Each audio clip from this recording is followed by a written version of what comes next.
I'm Declan Mansfield with the law firm of Bianco and Mansfield, representing the people of the Newport Richey area since 1991. If you are stopped by a police officer, usually the common reasons for that are speeding, going through a stop sign, not making a full stop, or in times of the holiday crowds, they usually will run a DUI roadblock. When the officer comes up and he believes at a certain time or place you may have been drinking, one of the questions he's going to ask is, have you been drinking? You're not under any requirement to answer that question. Always remain polite to the officer and refuse to answer that question for him. Okay, that's part of his investigation, and if he asks you that, you can say, "Officer, I understand you've stopped me for speeding. Could we discuss that issue, please?" In addition, if he decides to pursue his investigation, he will ask you to step out and perform field sobriety exercises. These exercises take the tone of a one-leg stand, a walk and turn exercises, a finger-to-nose exercise.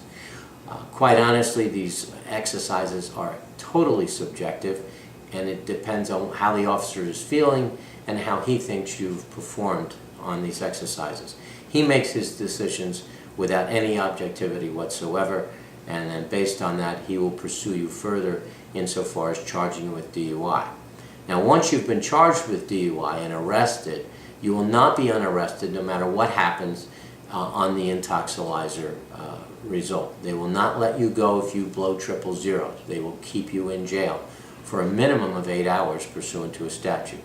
Because you have been arrested, there is no unarrest procedure.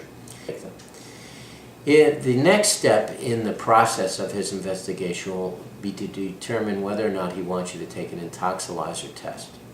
Now, an intoxilizer is approved by the courts, and as such there are consequences to the Department of Motor Vehicles if you refuse or if you fail the ultimate test. If you refuse to take the test, your license will be suspended for 1 year, or on a second offense it will be suspended for 18 months. If you decide to take the intoxilizer test and you fail the test, your license will be suspended for 6 months, but you will be eligible for a work permit within 30 days. In 2013, in July, the legislature enacted a new law which basically says that if this is a first-time DUI and either you refuse or you fail the intoxilizer, if you enroll in DUI school and get to the DMV within 10 days of your arrest, they will issue a work permit immediately. So that is something to consider. Always consult with an attorney whenever you have questions of this regard.